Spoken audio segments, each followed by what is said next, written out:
Well, hello and welcome to Nathan's Garage. We've got a little bit of an XR experiment this morning.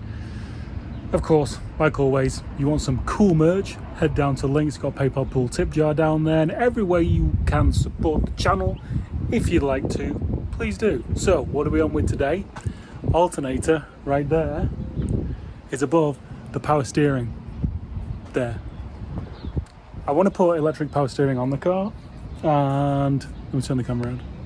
So I want to put electronic power steering on the car, and I want to run an intercooler, which it obviously doesn't have now, it has an interwarmer.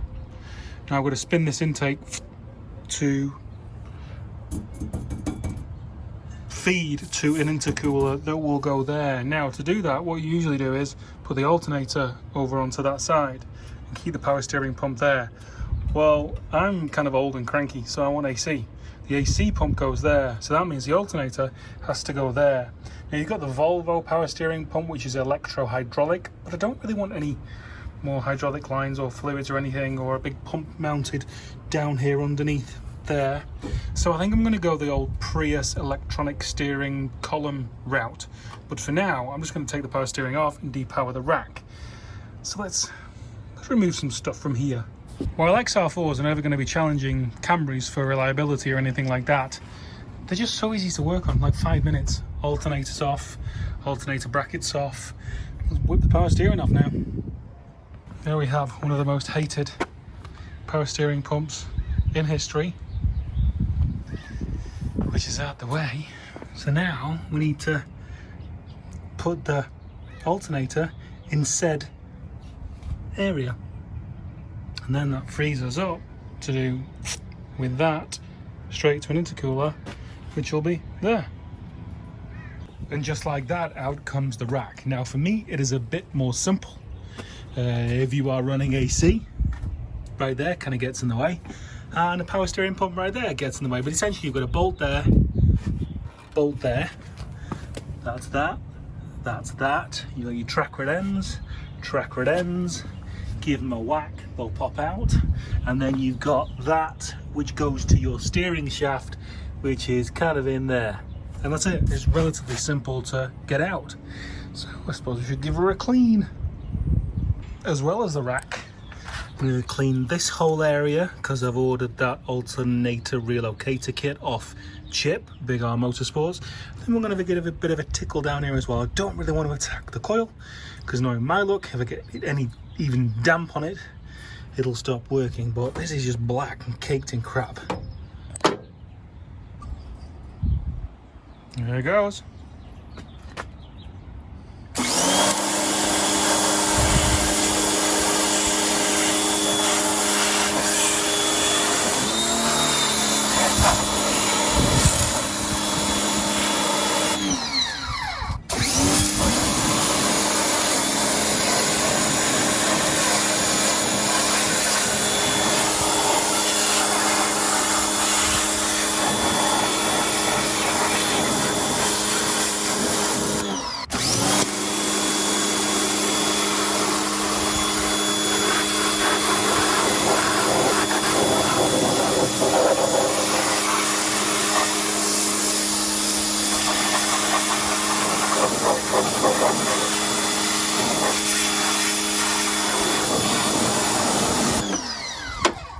Probably got about 5 years of, or should I say 25 years or 30 years of brake fluid leaked down there, so I'll give that a clean down there.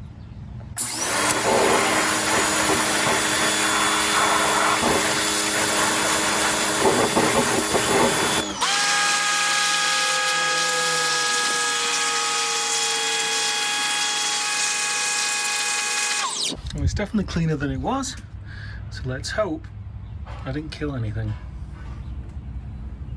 You actually see gold paint back there. Look at that. Chelsea leg. That's insane. Okay. Right, so that's clean now. Start pulling it to bits. So what we're going to be doing is depowering it. So all the hoses are going to go. Now, about halfway in between, you've got the shaft that runs, and there's like a seal, I think, that's attached to the shaft. And then the fluid pushes on either side of that seal with the help of the pump and makes it easier. So basically, want to remove that seal in the middle. I think it's in the middle from what I remember last time. I have resealed one of these racks, but I haven't done one for like 10 years. So we're doing this together. It's a journey. One thing I said to myself repeatedly this morning before I started this was crack these off before we take the rack out, because it'll be so much easier. Of course, I didn't listen to myself. It's kind of a theme. Ow.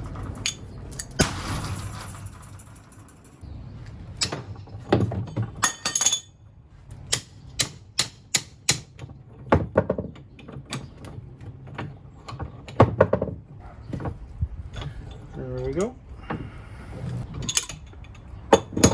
O-ring.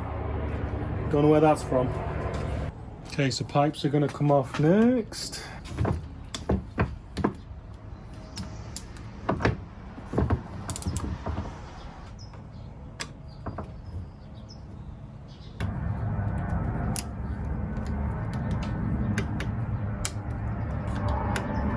In fact, now that cover's got to go back on, so I have to take the pipes off.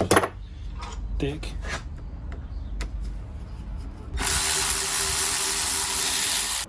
So that screw comes out of there, that one does off, and then, if memory serves me correctly, there we go, out comes that pipe. So that's the retaining clip bit thing.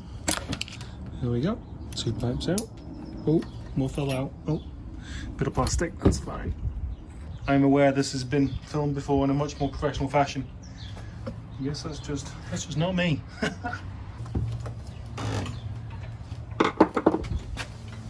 Okay, so now we want to take these off.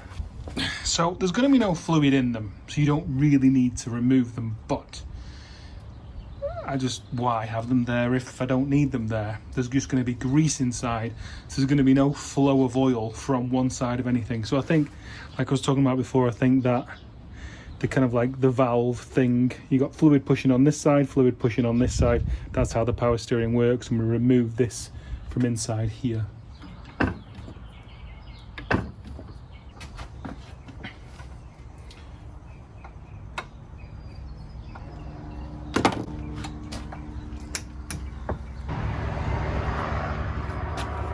Okay, so I'm pretty sure there's a circlip in there.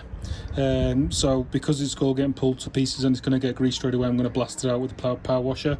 I'll take this cover off, blast that out, and just make it all clean so I can see.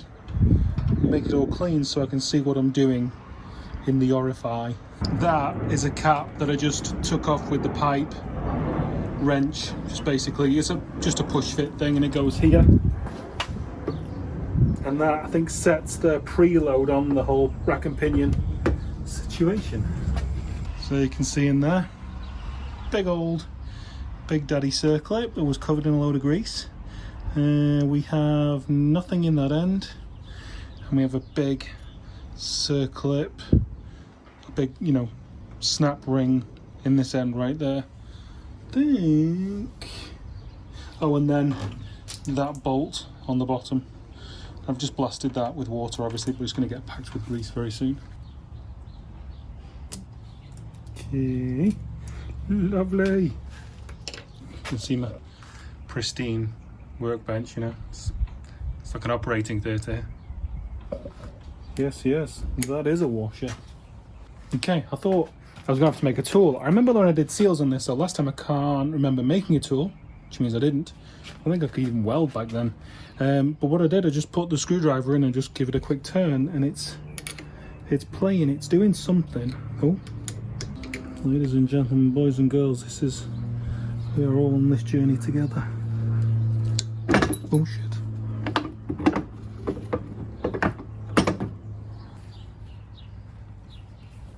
Oh, came out more. Oh, there we go. Okay, so that pushes on the shaft. So I think what happens is that pushes on the shaft, and then that cover plate there keeps this in. Oh, there's a spring as well, right. So this spring's in the center, right, so that's what keeps a preload on that. Note to self, and you guys if you're doing it, undo this nut before you take all these gubbins out, because the steering shaft jumps off these splines, so this keeps turning. There we go. Okay, so that worked out. Now we have a circlip in that end.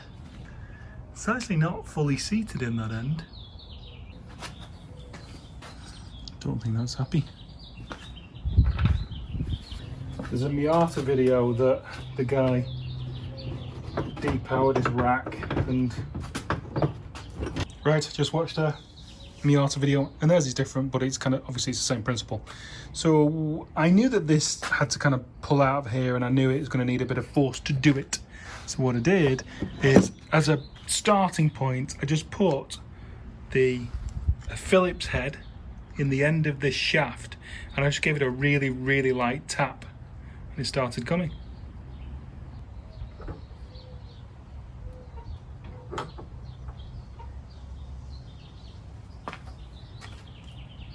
There we go. Now, I don't know whether I need to delete this or not.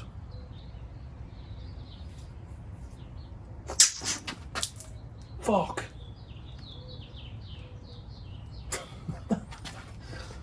God damn it.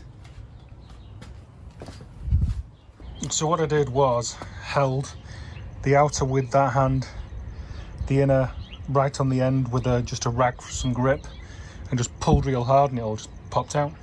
So this is now actually separated, so I'm going to give it another clean. We're on a different day, and since we last spoke, the rack is now on its way to Jeff Herson out of Merkur Parts Midwest, because with it being a West Coast car, the chrome is perfect and is good for a power steering rack rebuild. What happens in the Midwest is the chrome becomes pitted. Now I don't need the perfect surface, because I'm not going to be running any kind of hydraulic fluid which I need to maintain pressure on, so he's going to send me back a pitted central shaft, which hopefully won't create any drag and will gain me some brownie points with Jeff for something I will guaranteed need in the future. So what I was doing the other day, I was messing about with this pinion shaft here, and there was a circlip in there. That circlip came out, and I think that was on top anyway, but anyway, that was slid over that shaft like that around there somewhere, so that comes off. Now here, this kind of like jiggles and wiggles a little bit, so I think it's a press fit, but I don't need any of this. This is what creates the pressure, and then it goes out of these lines down into here, then it helps the steering, but I don't need that, and it's going to create drag. So we're going to figure out how to get that off.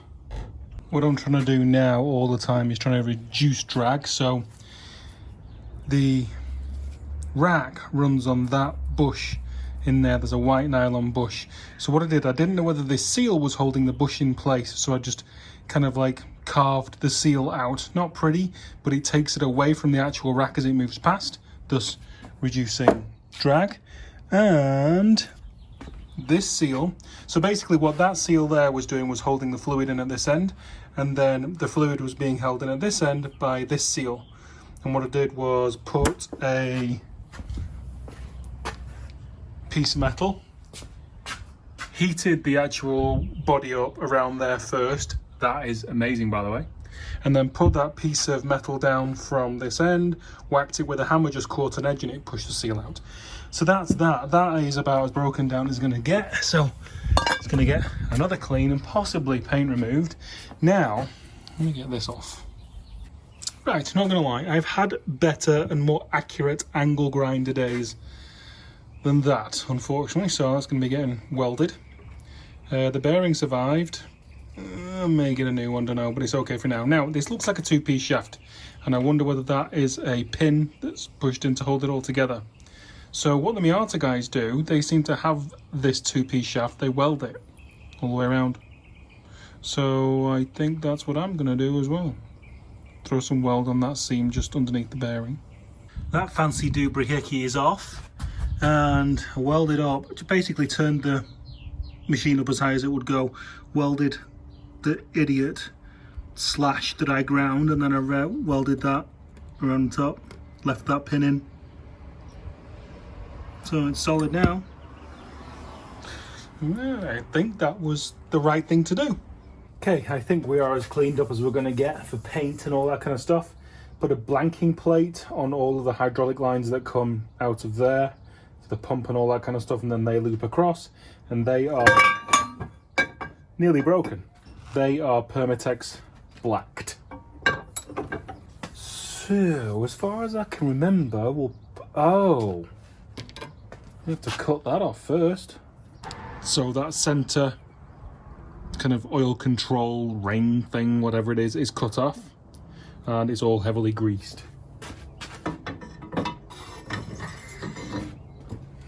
Okay, now on to gutted pinion. I'm quite sure a lot of people will have opinions about. Opinions about the pinion. So the pinion goes in like that. I left the seal that this sits against in the housing just to keep this grease in there.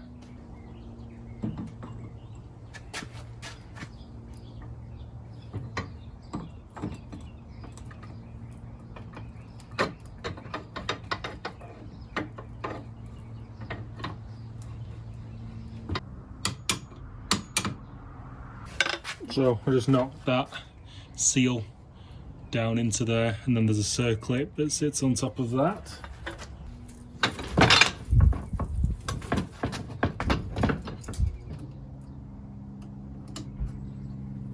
So we need to create preload on this. We need to push the shaft back against the pinion, and that is done with this. So basically you've got a busher at this end, busher right at the other end, and that's what the actual shaft itself runs on. Looks like that.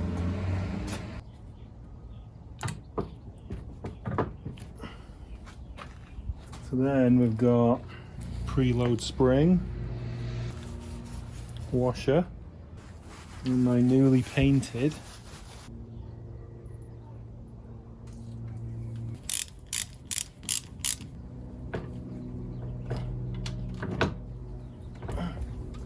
then we've got this nut on here.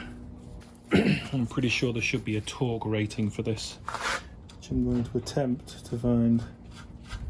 No guarantees.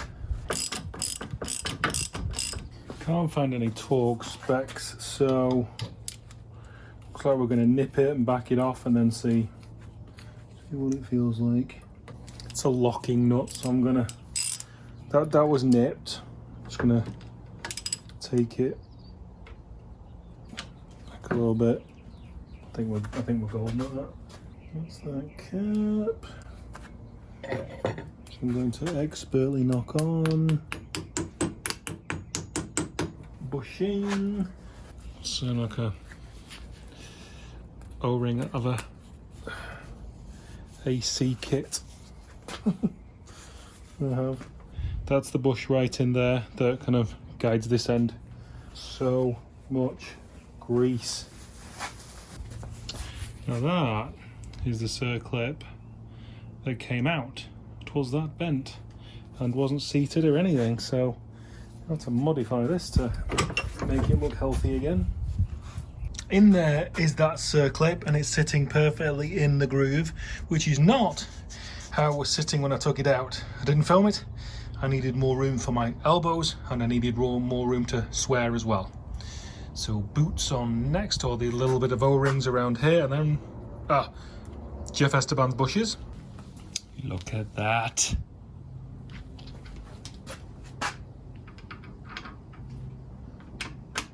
Beautiful. And the last bit of play or rubber departs the XR. And there she is, one big portion of awesomeness.